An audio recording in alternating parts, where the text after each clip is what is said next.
Hi guys, welcome to episode 3 of Greybane, and today we are looking to discuss The Brother's Son. We're a little bit late to the party, it's been out a few weeks, but being that it's January and there's obviously not a lot comes out in January, we're getting caught up on a few things which have come out potentially last month. So I guess the easiest place to start this is sort of initial thoughts, and first and foremost, how are you doing, Gray? Hello, I'm doing pretty good. It's been a day, but I'm here, and I'm happy to talk about this TV show. So this week, this was my choice of TV show to review. So instead of initial thoughts, I'm gonna ask Ben for uh, give us a synopsis of what the show is about without spoilers. That's not happening. Oh, come on! Well, how can I give a synopsis of the show and tell the story without spoiling parts of the story? Broad strokes, broad strokes. Okay, broad strokes. So, basically, the main character is a member of the Triads. Something happens. He ends up going over to the US where his mother is with his brother. And basically, the people who attacked him where he was keep attacking him. Okay, that was Is that incredible. a synopsis without giving any information? Yeah, that was super vague. Okay. Super vague. Well, you asked spoiler free. Yeah, but we could have said names of people, like telling us Bruce and Charles are the two main characters with their mother. What's her name? What's her Mama Sun? Something? Yeah, Yeah. Played by if it Michelle isn't, we'll just Yeoh. call it Mama Son. It's probably easier. Yeah, Mama Sun. Papa Sun. Yeah. But no.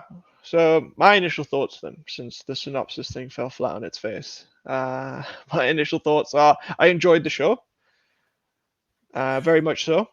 It was, since we're going to compare it to Reacher Eventually, it's definitely not on the same pedestal as Reacher, but still a good show, enjoyable, decent acting, good, very good cast, I would say. And especially a lot of them I've never seen before in anything. So I was pleasantly surprised that a lot of unknowns to me were delivering very good acting performances. I would say, as much as I enjoyed it, it felt paint by numbers. It wasn't. They didn't do anything unique or startling or groundbreaking. It was very much your typical, oh, we've seen this plot before sort of thing. And then there was a couple of points which we'll touch on later in the stream that were so obvious that it's become a trope nowadays. So I was hoping that they weren't going to do it, but they did it. But as I say, we'll get to that in the spoiler section a bit. I will say Michelle Yeoh though, it was a great role for her, especially after she's recently just won the Oscar and everything. So I was very I'd go further than a great role. I'd say it was a very interesting role, very okay. very change of pace, because she wasn't doing a lot of the things that we know Michelle Yeoh for in the past. She was basically playing a mother figure, basically during it. She wasn't the muscle, she wasn't doing any martial arts or anything like that, which obviously we know she's done in the past.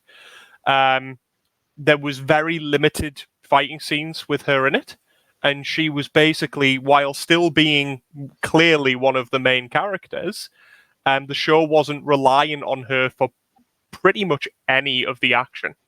And I thought that was a, a very nice change of pace. No, I agree. It was nice seeing her in a, I don't want to use the words age appropriate role because in the fight scene she was in, she did a great job. Yeah. I had no issues with that.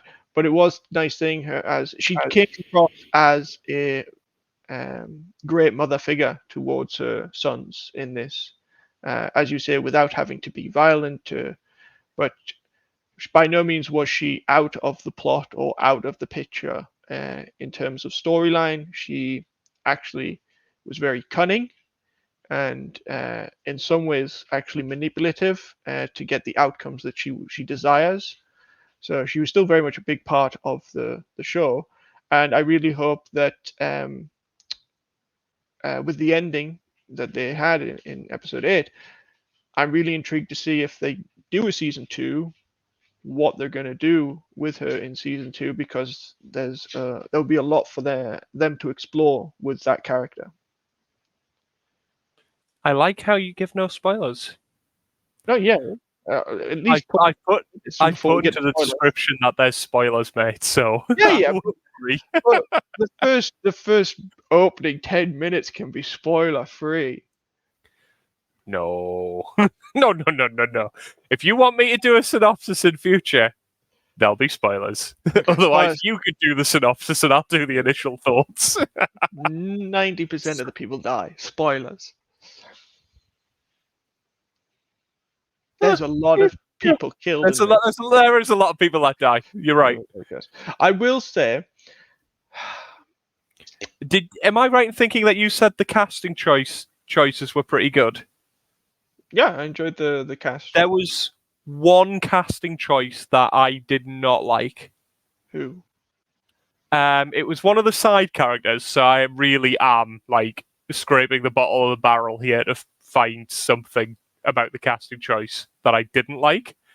It was one of the crime bosses, and I can't remember what his name was, but he's supposed to be from Taipei, and like really, really Chinese as a result.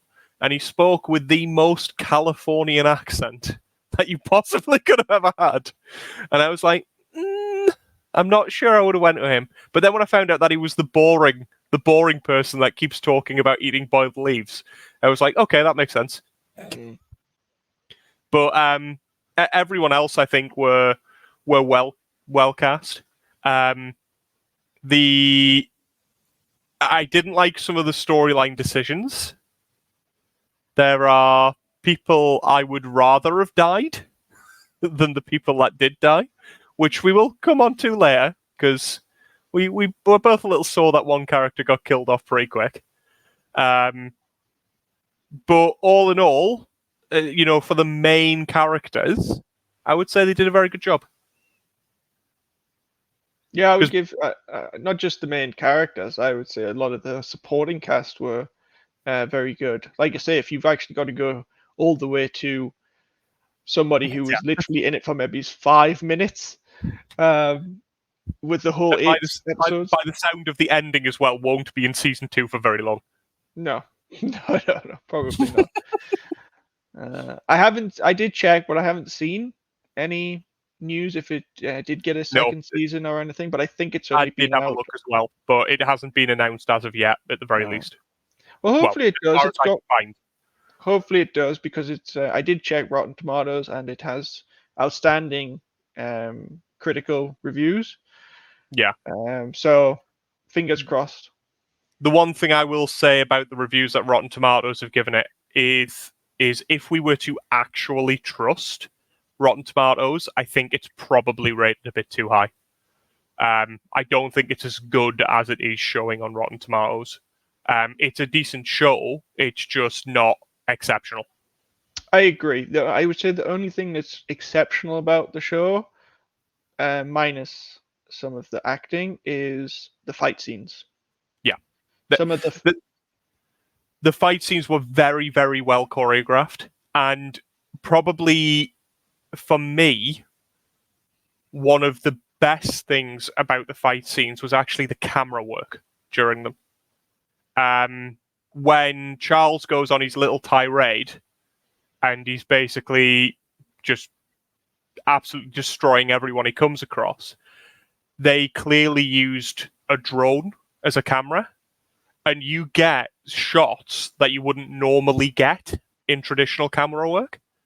So it was actually really quite different a way to basically do it. The only, and this, I mean, this is really looking for like nitpicking in the choreography. You can always see the delay before the next person basically comes in to fight. There's never a situation where realistically, I mean, there's so many situations where the guy's got like 20, 30, 40 guys basically in front of him, and there's never a situation where there's more than 2 basically coming to attack him. Whereas they'd swarm him by numbers, but you can see the queue. He deals with one, then the next one comes, and so on and so forth. You can almost see that split-second queue in between. But in all fairness, in most martial art films where you have a significant number of adversaries, basically you can see that. But I found that quite visible during the fight choreography. I will agree, but it wasn't as bad as some movies which have a fight scene, very similar fight scenes, where you just see the background actor literally like bouncing on the spot, waiting for his turn. In this one, it felt as if they made more of an effort to form the queue, because in the fights he's like pushing them away, he's moving them around, he's holding them at bay with different weapons. So it felt as if the fight was constructing the queue so he could actually fight them more one-on-one or two-on-one instead of all at once. But I completely understand. I agree with you that it is clear that if there's 40 people versus one, it's not very likely that the one's going to win. No. And I know what you mean, because in the golf scene, basically they have all the guys spaced out like along the way, like you're walking down a corridor and basically bumping into person. So you've got time to dispatch the person who's in front of you before you reach the next person who's in front of you. So there was that thought, rather than, basically him just walking into a room with 40 guys and somehow winning. But it there were just points where you could see that sort of gap. The one thing I will say is a lot of the fight scenes almost looked, now I don't know whether they were, but they looked like they were done in one take. Oh, that would probably have to be looked up. I can't say. Yeah. It felt like it was one take with the way it flowed, rather than necessarily, being cut. So I did feel that was actually quite good in the grand scheme of things. Okay, so like you said, the basically the fight scenes were the one part that you would say was very, very good. Okay, so Bane's already starting to crouch in on spoilers. So let's give. It's 13 minutes in now, so you've got no excuse. No, that's fine. But let's end the overview segment. Like my conclusions would be for the overview is it's a good series. It loses its way a little bit. I think it could have done with a bit of editing down. But overall, very good. Very happy with it. I enjoyed I enjoyed the series as a whole, and I would give it a solid 6 out of 10. Okay. So for me, I'd say it was basically a decently built story. There's a plot. It's followable. It's okay. There's some parts which are a bit weird and a bit neon. But it was cohesive at the very least. The characters all seem to actually see some form of development, basically, throughout the show. There's a backstory. There's world building. There's explanation. There's flashbacks, so you can understand why characters are the way that they are. And all of that at least gives you, basically the formation of an actual TV program. So in that regard, it is decent. Fight scenes, very, very good, as we've already said. Camera work, I thought was actually very good for the most part. And basically it leaves it open for another season. Like you, I'd be relatively interested in seeing how they basically take that forward. Without obviously giving anything away at the moment, there's, like you said, a lot of people die. So it'll be interesting to see how they can form that into a cohesive plot line for season 2. I think you're probably not far off with a 6 out of 10. You could potentially argue maybe a 6.5, 7 out of 10. I definitely wouldn't give it any more than a 7 out of 10. Fair enough. Largely because of how neon a lot of the twists are. Yeah, fair enough. So, nothing's off the table now. Spoilers, let's talk about it all. First thing I want to get off my chest is they killed Blood Boots. It was shit. Considering I'd only seen him for a few episodes, I actually was surprised at how much of a relationship I developed with that character. So when they actually just killed him, I was very sad and very angry. Blood Boots was just a likable character, like instantly. The way he talked, the way he just looked always jolly, always happy, despite apparently being a mass murdering maniac. He was just a very, very likable character. And when they killed him off, it was like, you could have killed one of the brothers and I would have cared less. Yeah, I could have killed Bruce. Yeah. And you know what? And I'm going to say this. The thing which actually annoyed me more than anything about Blood Boot's death, no one seemed to give a fuck. Well, that's not true. Literally 2 minutes of the show. And then he was only mentioned when they needed to mention him to make someone go absolutely mental to kill someone. Sting, she eventually kills.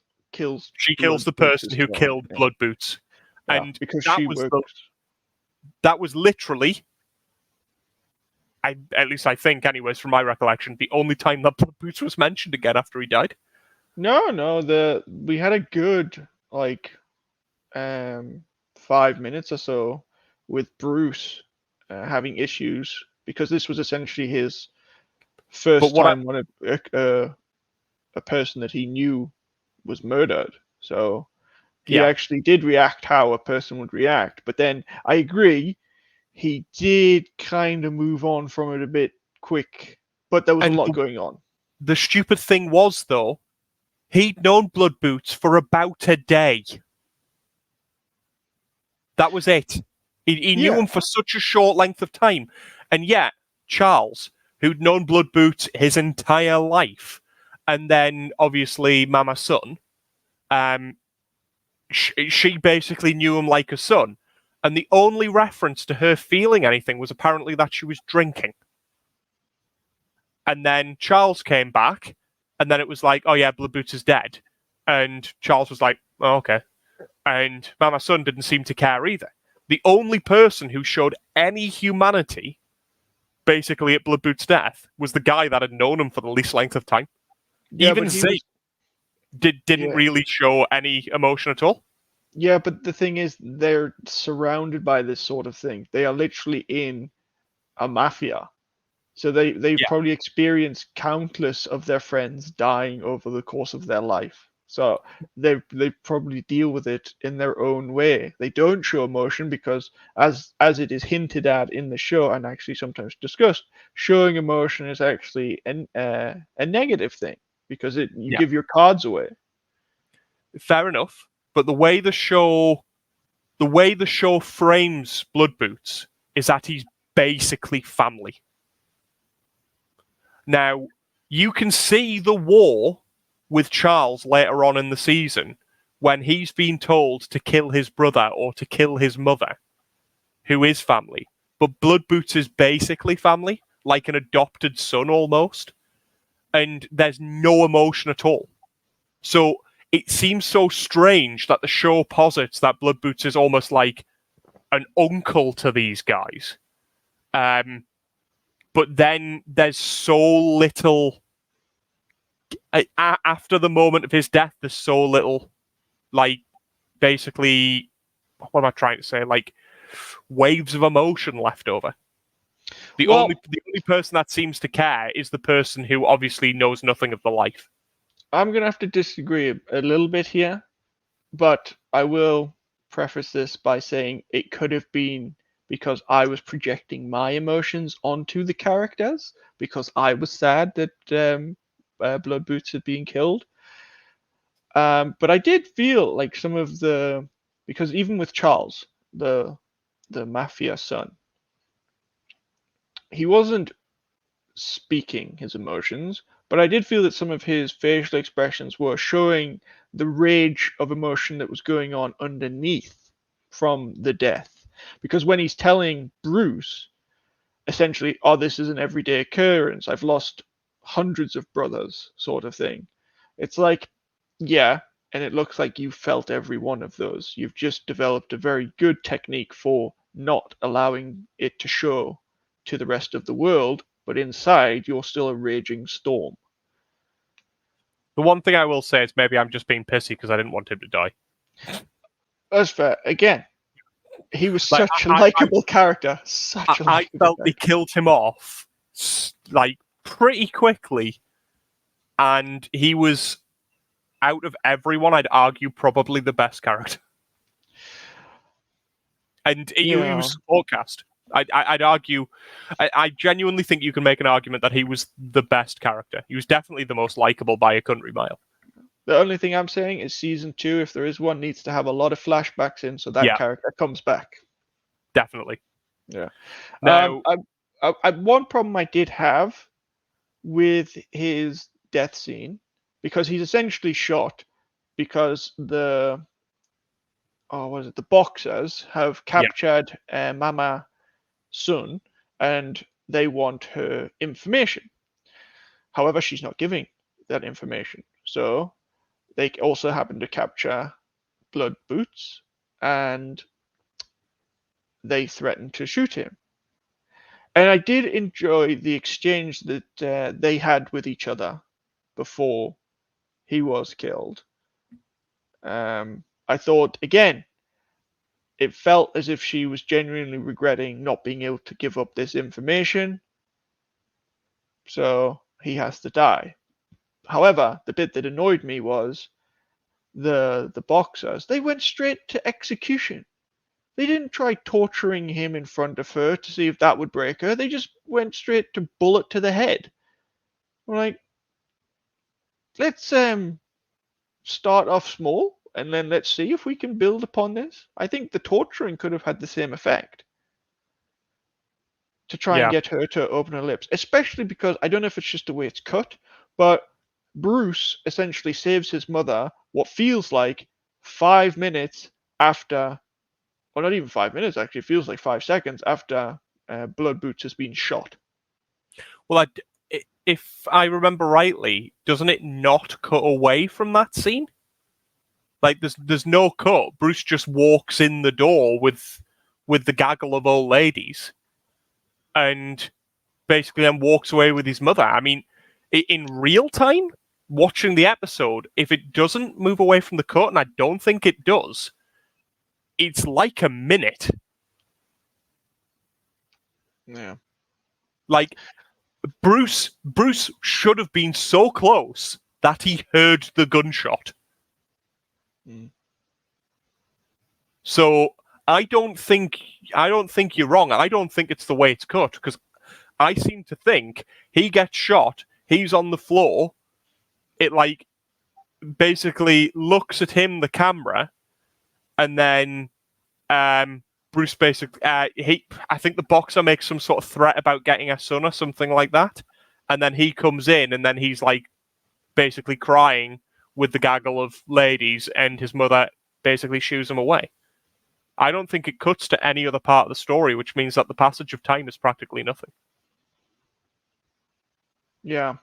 But that's also another trope like when Blood Boot says, "Oh, I'm gonna go investigate the building that Mama Sun is being held in to try and rescue her," it's like, "Oh, okay, so you're gonna be captured now." Great. Yeah. This is the problem. Like, it's almost like someone's took similar types of shows and they've effectively distilled all of those shows into a formula.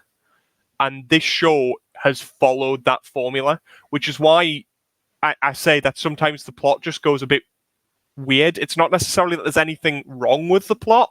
It's that you can know what's going to happen potentially 2 episodes in advance. You know who the bad guys are. You know who's spies. You know that there's this twist. You know that there's that twist. And you can see it all as if it was basically put up in neon light. There's no sort of intrigue, I guess is the word I would use. There's nothing that's intriguing. It's just everything is like validation. Like, oh yeah, I am really smart. Clap, clap, clap, clap, clap, clap. It's like validation that people can understand what's coming. And it's because it's been done so many other times in other shows, which I would say is one of the major weaknesses of the show. If they just had like a weird twist where actually, let's say Zing was a boxer. Do you know what I mean? Like something so absolutely stupid. Or Zing was working for the boxers because they'd abducted her brother or something like that. You'd have gone, oh, okay, I didn't see that coming. Yeah. So for people, just so everyone's up to date, the boxers are the group, the organization who are trying to destroy the triads. In some form. The boxers are the whole reason why basically Charles ends up in is it Los Angeles?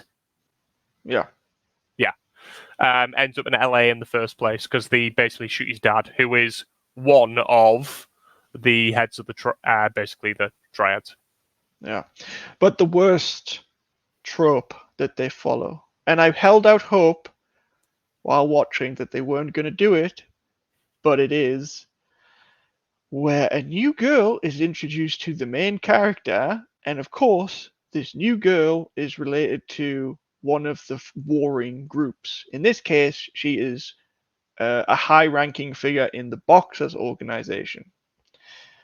And I really did. I held out hope, so much hope, that they weren't going to have her be a part of the organization. She was just going to happen to be a nice girl that is attracted to the main character, Bruce, and she gets caught up in all this nonsense with the triads and everything. But no.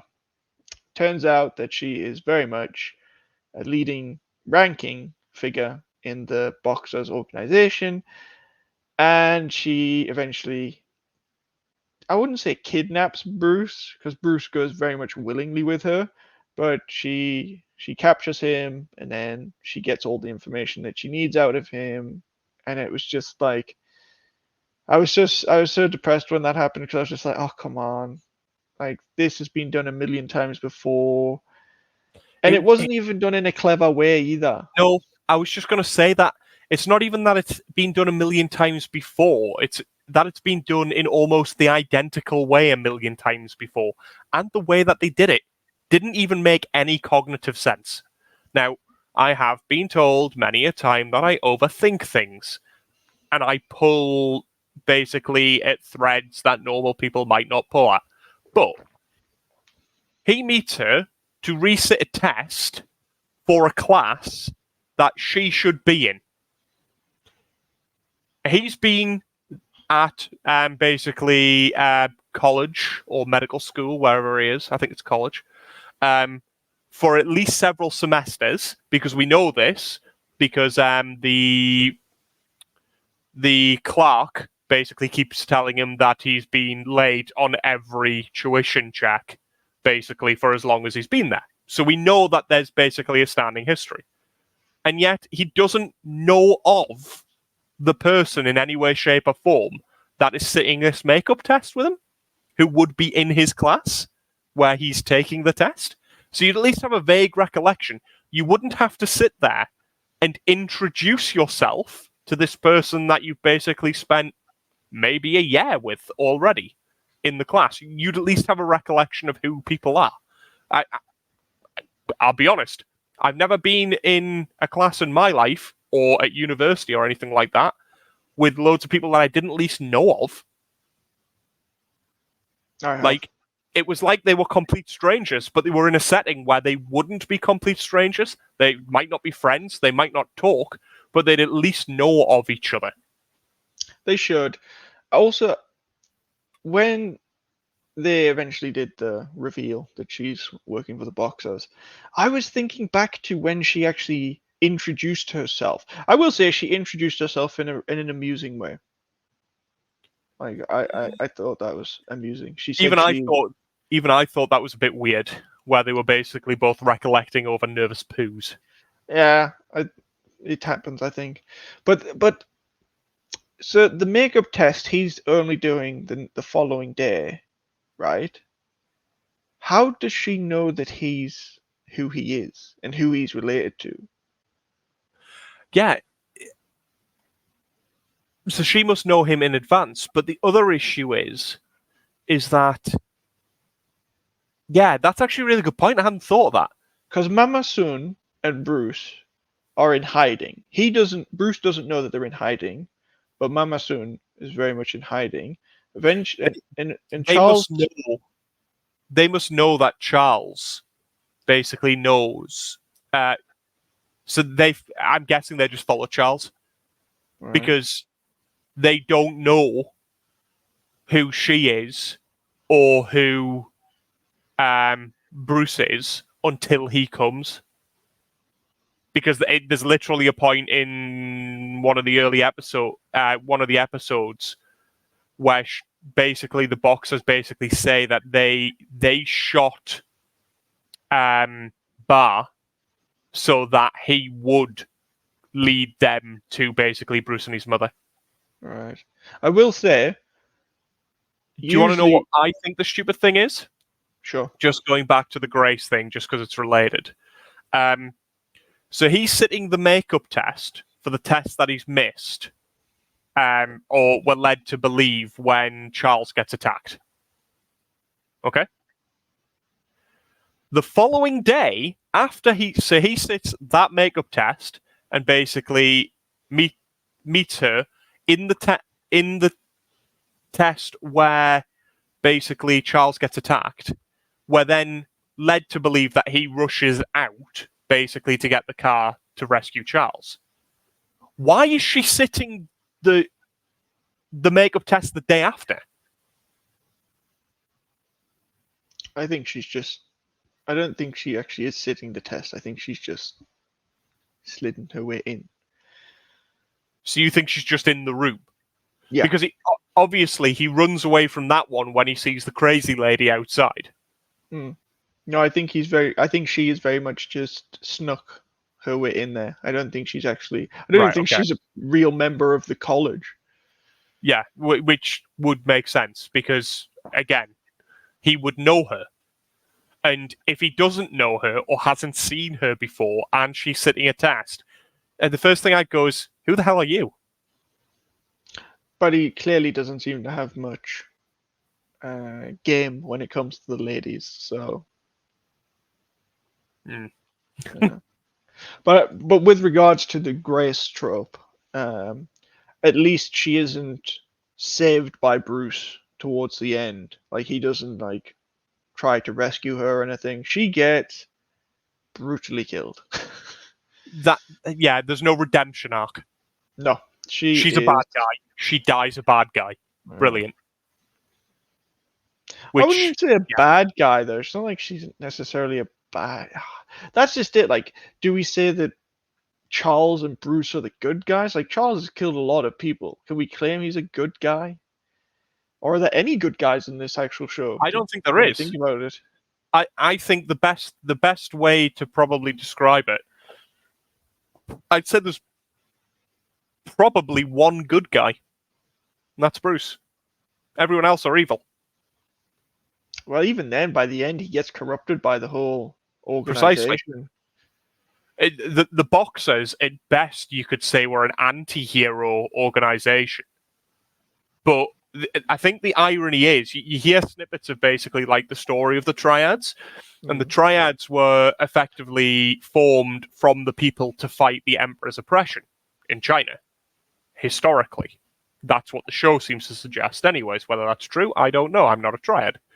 But the Boxers basically have risen up from the people to fight the oppression of the Triads, which basically means that the Boxers are what the Triads used to be. In a roundabout way, you could argue. But the problem with the Boxers is they go about some really, really, really shady stuff in order to do what they're going to do. The only thing that they seem not to want to do is harm anyone who isn't involved. So I definitely put them as an anti-hero. They're still killing people, but the people that they're killing have questionable morality themselves. Well, this is one of the things that I had an issue with, because the Boxers have this saying, the eradication of evil needs to be thorough, or something along those lines. And they leave this calling card at a lot of the people that they either kill or attempt to kill. Or when their assassins attempt to kill Charles, they say this a lot to him. And quite early on, as an audience member, when you hear that, you're just like, okay, then clearly the organization that are trying to kill these is not another Triad group. It's quite clear. But the characters, after hearing this several times and it being written on the wall at a crime scene, they don't seem to put two and two together till very late on that there's potentially another organization out there that wants to destroy the Triads.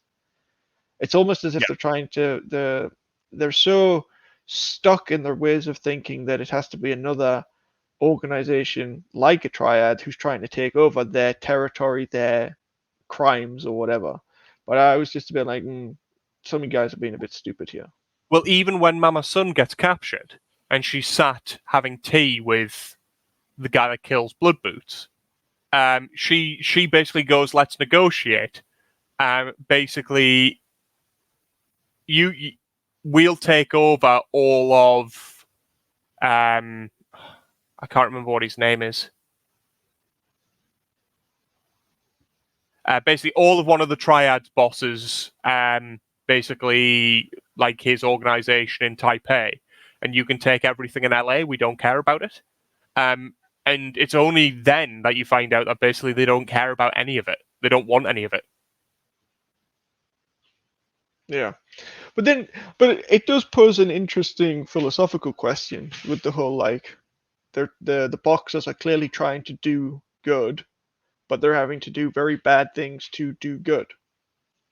Or at least they're hoping that the outcome of the bad deeds that they do are good.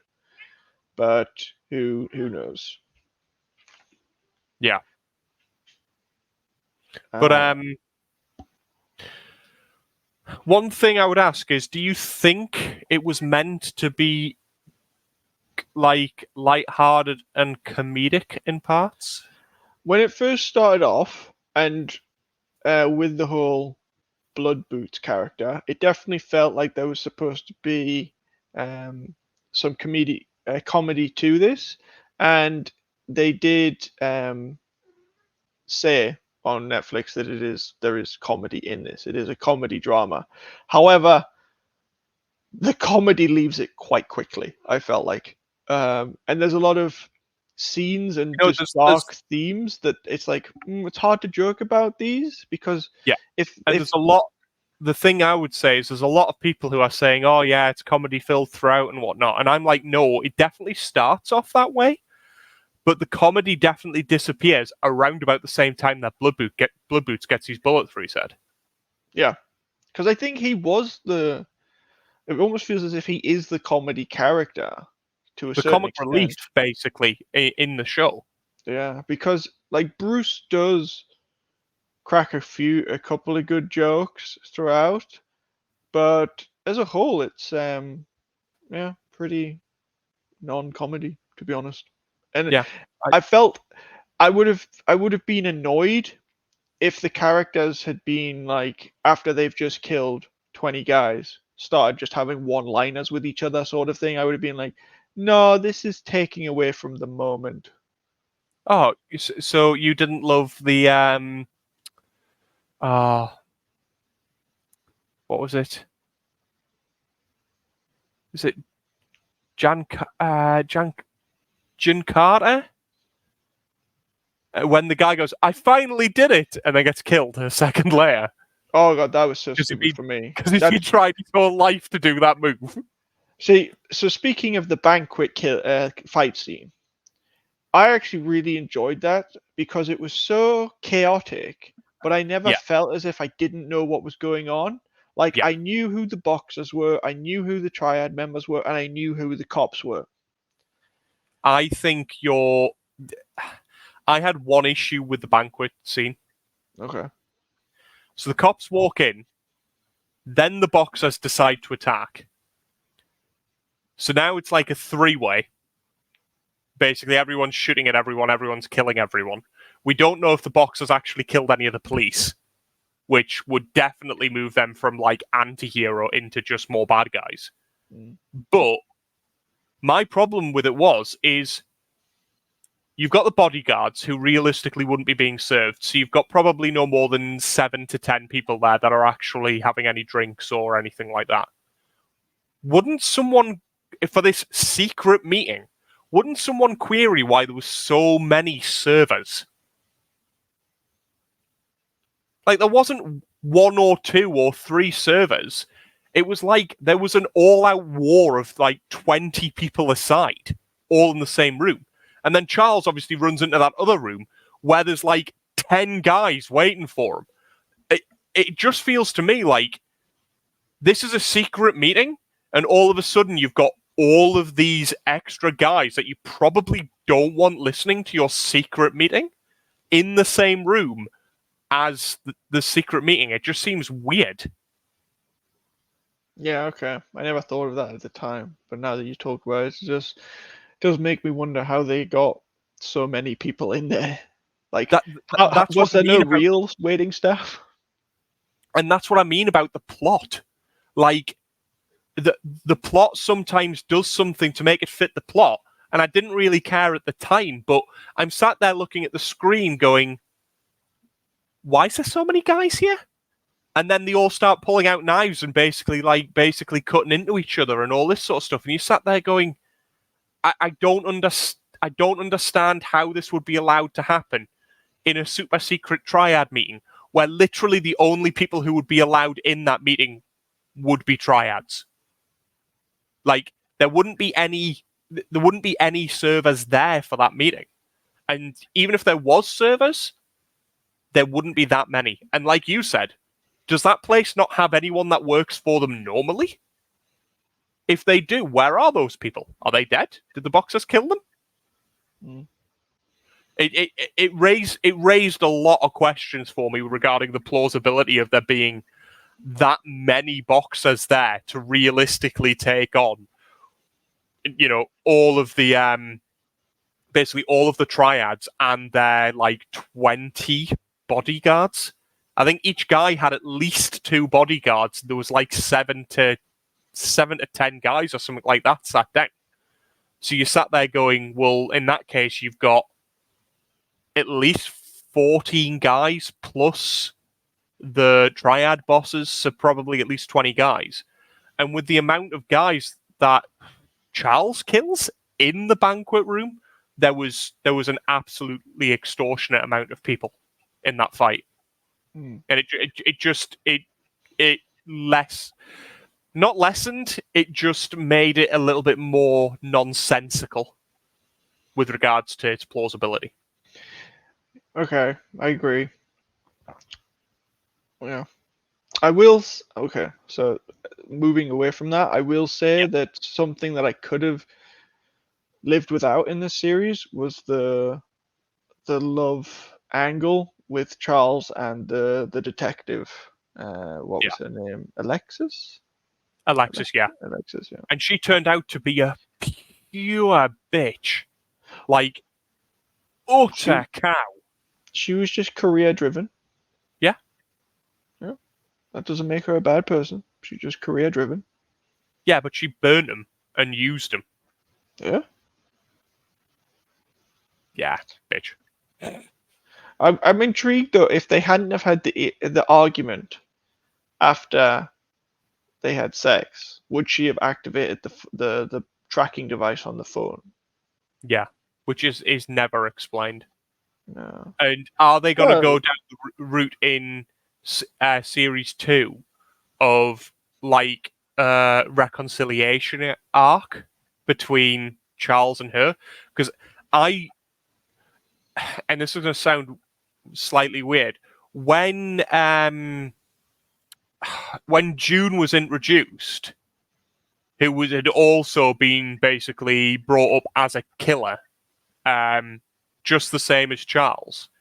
I wanted her and Charles to end up having a relationship, not him and the DA, because I thought that those two actually would have had a lot more in common than basically him and the DA, who called him a little fat child or whatever it is, little fatty.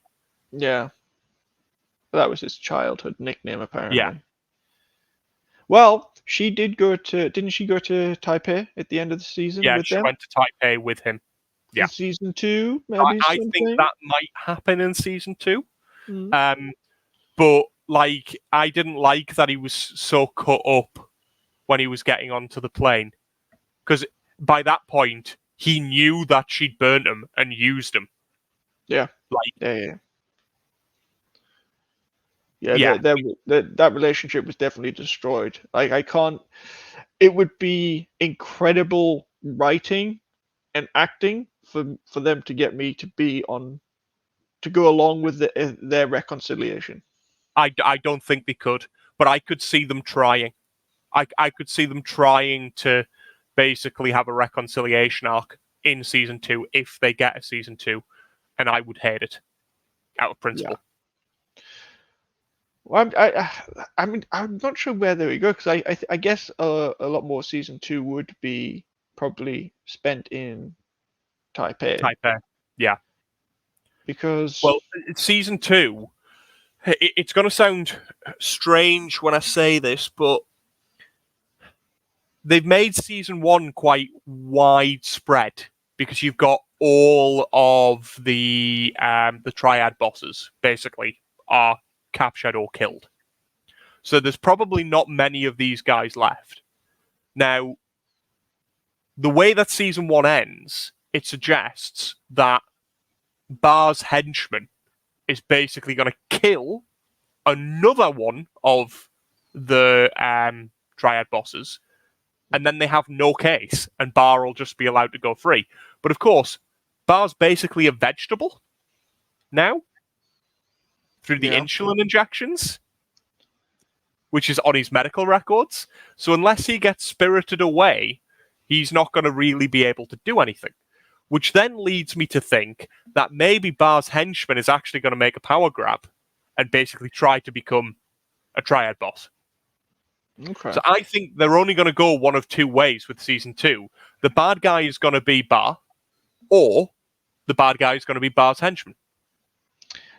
I think there's a third, and for me more likely option, and that's the boxers are still around. Yeah, but the show seems to suggest that the leader of the boxers was Grace.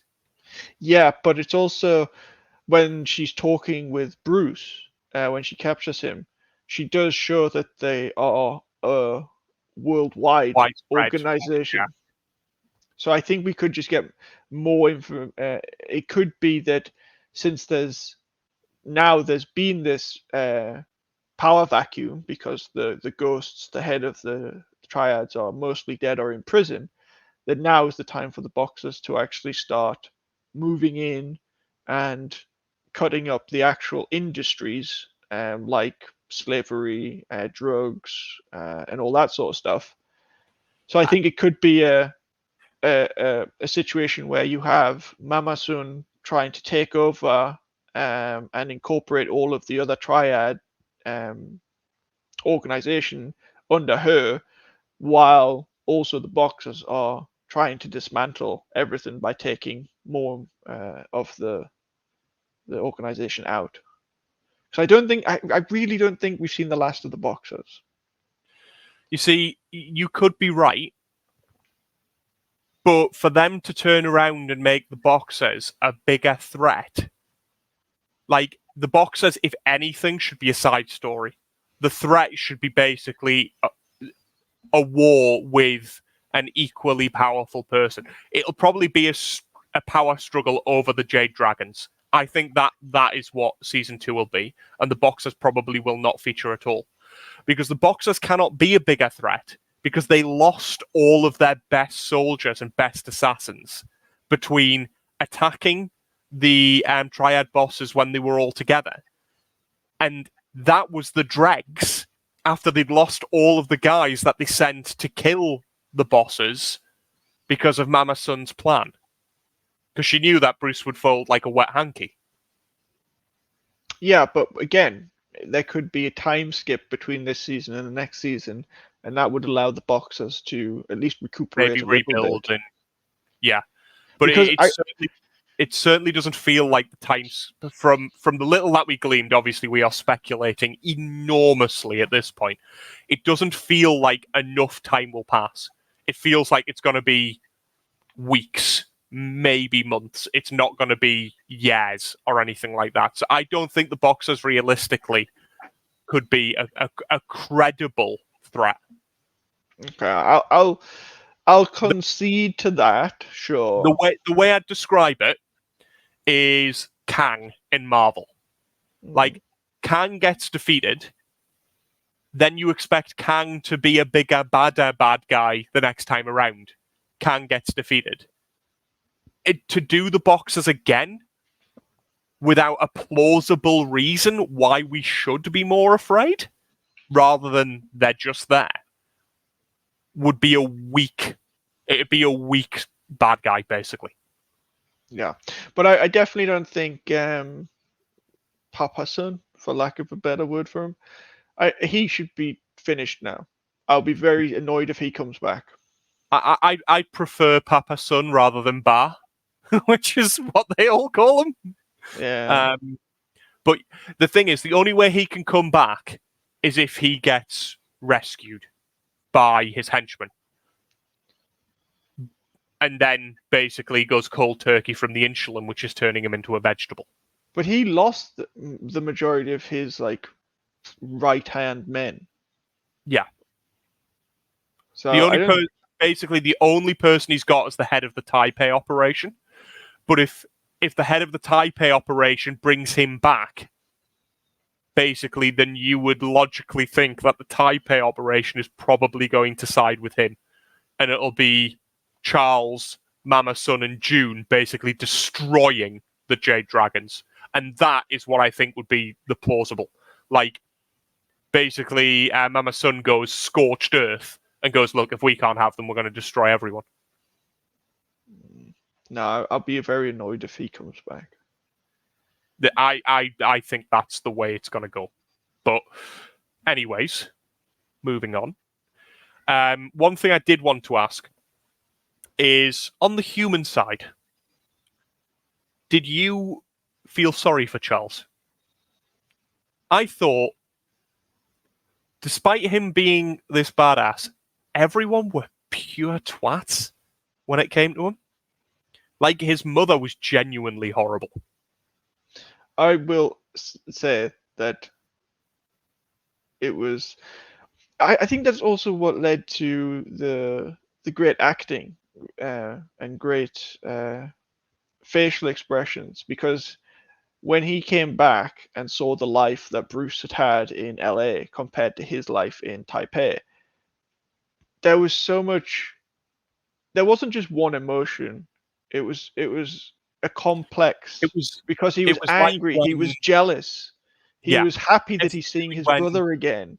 It was all. I must say the actor, what's his name, Justin Chen, did a fantastic job for me. But of course, for his character, Charles, I was like, dude, you've had the hardest life of everybody here. Yeah.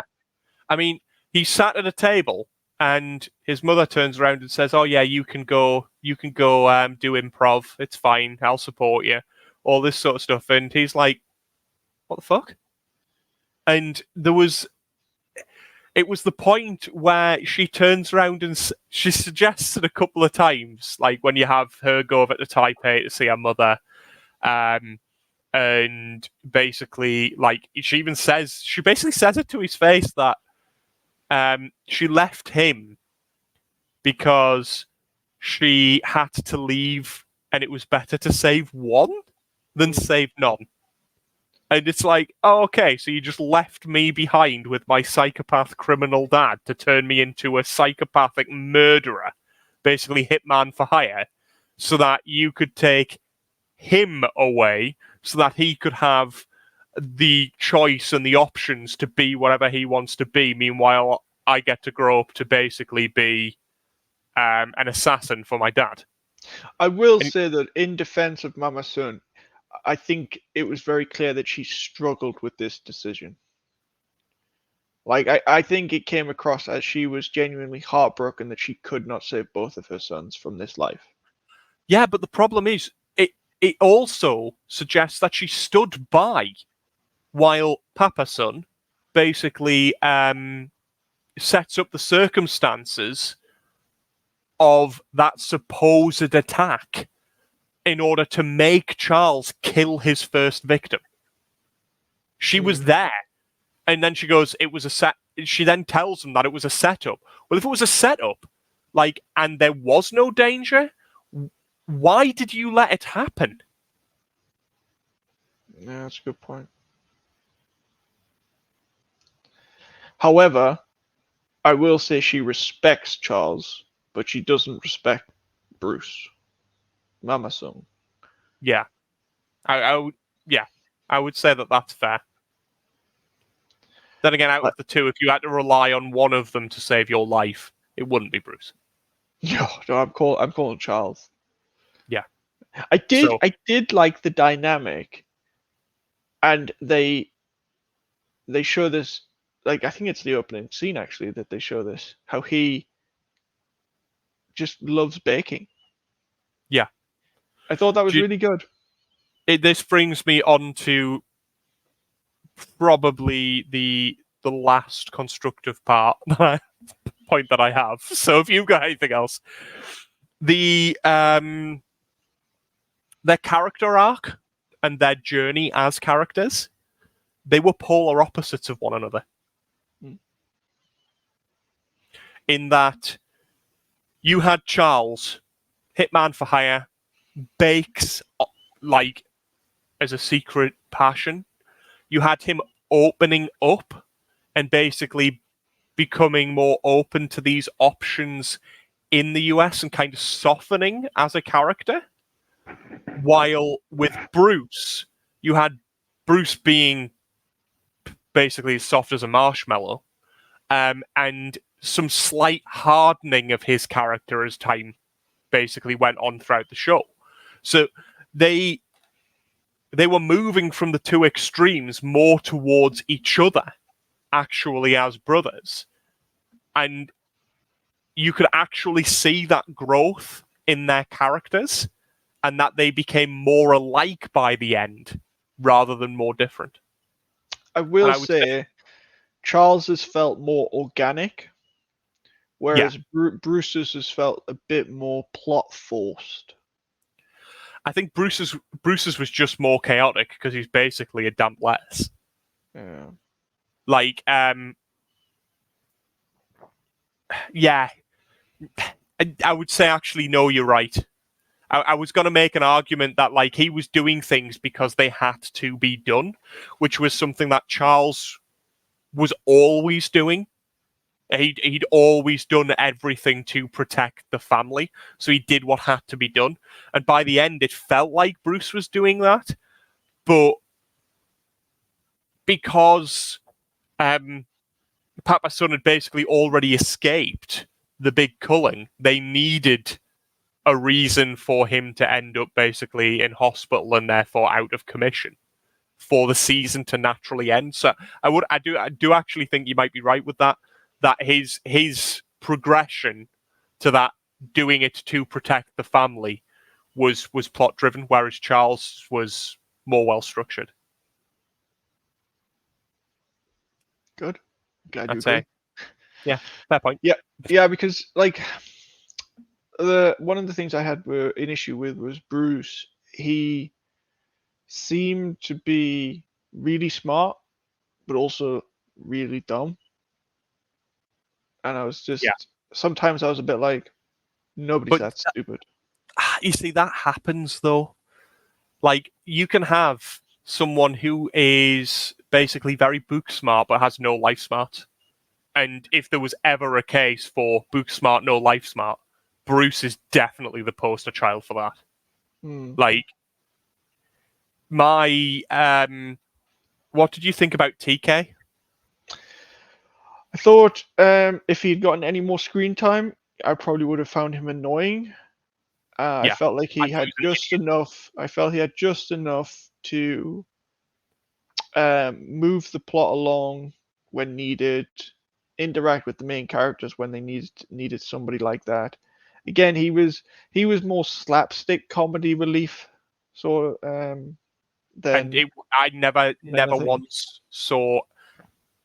I never once found anything that he did funny, apart from when they were pelting him with golf balls. Yeah, but that wasn't something he did. No, that was something that they were doing to him, which was quite amusing.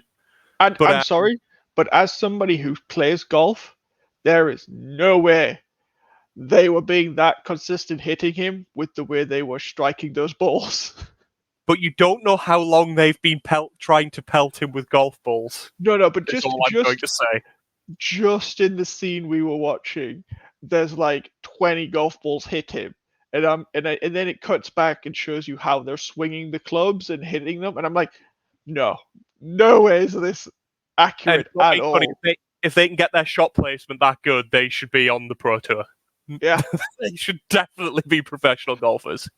Because he was a canny distance away as well. So it's not like he was, they were using like a short iron and chipping them and bombing them, like flop shots or anything like that. It was literally like a good long iron to a driver, which it's very difficult to get that degree of accuracy.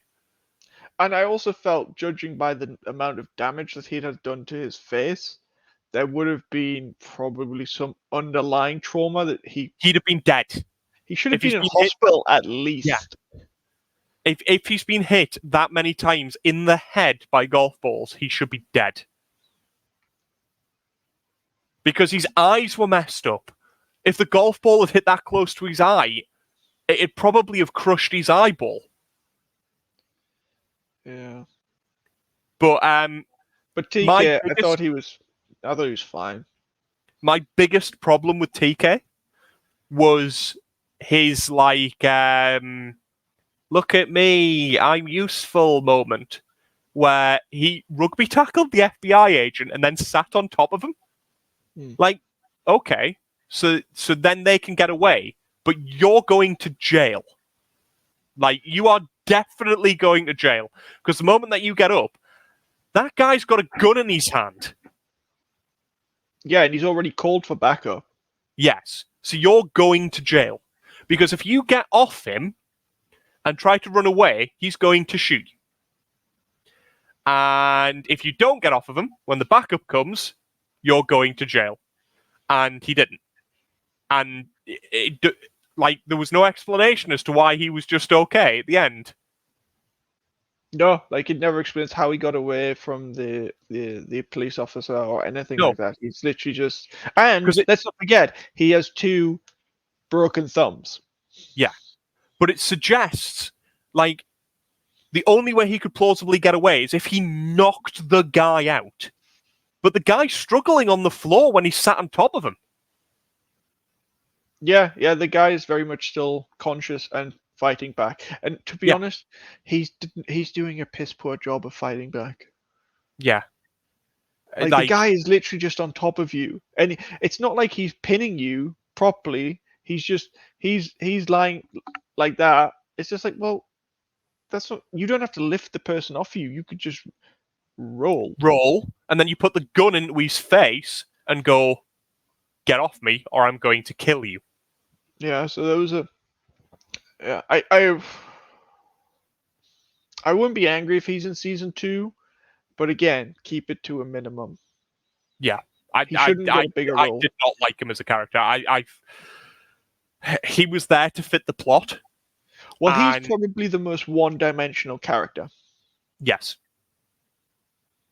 As far as I could tell, the supposed development of his character was the fact that he was basically fucking useless for the entire season, and then did that one thing, which has no explanation as to how he gets away with it.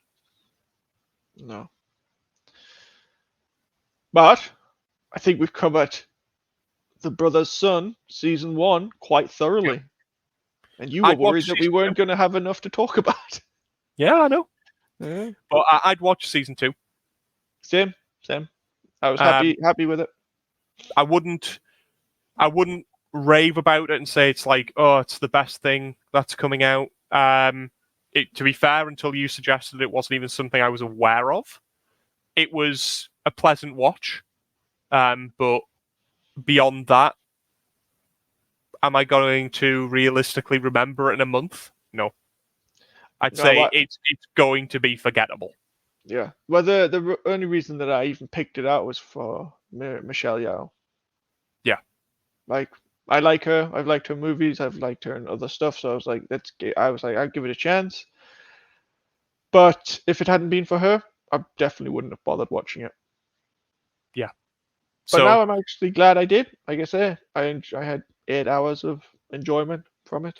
I guess sometimes a big name in a show does work. Yeah. Not all the time, though.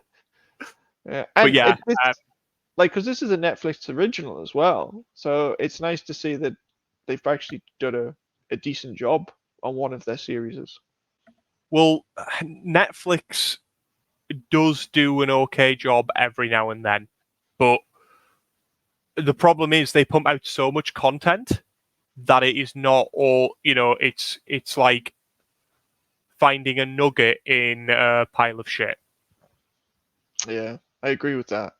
Yeah, and the way that they did the dirty with The Witcher was just mind-boggling. Season 1, amazing, and then it just went to dog shit from there. Yeah. And Well, to be fair, hindsight, season 1 doesn't have as much of the glimmer because it's like the Game of Thrones thing, where basically like Game of Thrones up until about season 5 was by far the best thing that was on telly. But then when you know how it ends at season 8, it's like I can't even watch those seasons again. I can't put myself through because it's just such a bad ending. Yeah, it's one of these things. Like, I've never really watched Game of Thrones, but like I've obviously heard from many people how bad the final season is, how it makes no sense. I was just like, well, I'm not even going to start this then. Well, I'll be completely honest. I envy you. I envy your ignorance because I did watch it every season as it came out. Bang, every episode. But to be honest, I'm not surprised that it went once they got past where the books were up to. To be fair, I think it even started to go a tiny bit ropey before then. Like it wasn't as good as the early books, like and the early seasons by any stretch of the imagination. But the moment that they actually had to write it themselves, it felt rushed. It made no sense, and I'm sure it had something to do with basically the showrunners had gotten sniped for something else. They had got a Star Wars trilogy Marvel, or something. Star Wars, that was it. It was a Star Wars thing, which has now been cancelled. Yeah. And if they'd have just told Disney to go basically fuck themselves, they could have potentially written a longer story, split it into maybe 2 seasons, and made it coherent, and not made the basically the Cripple King. Yeah. But anyway, we're not doing a review on Game of No. Thrones. Maybe We're we doing should it on- one day. No, I'm not watching it. Yeah, if anyone wants Gray to watch all of the seasons of Game of Thrones, please post a comment, because if it's commented, he has to do it. At least 10 comments by 10 people. 10 comments Different by 10 people. separate people over any stream for the next year, and Declan will have to watch it. Sure. Yeah. But as for the Brother Sun, solid 6 out of 10. Good show. Yeah. Would recommend it to people if they are looking for a fighting style series. I'd go 6.5 out of 10. I'll be nice. I'd say it's very solid. It's not a background piece because there is subtitles, so it is something that you do have to watch. But it was enjoyable. There were problems, as we've covered already, but all in all, it was a decent enough watch. I've watched significantly worse things before, so I can't be too harsh on it. But with that, we're going to call it there. If you have enjoyed the stream, please obviously give us a like, subscribe. Feel free to comment any suggestions on anything that you would like us to have a look at. And basically, if you've got any questions or anything like that, or even if you just want to put your own views, please put it in the comment section below. All right? Have a good one.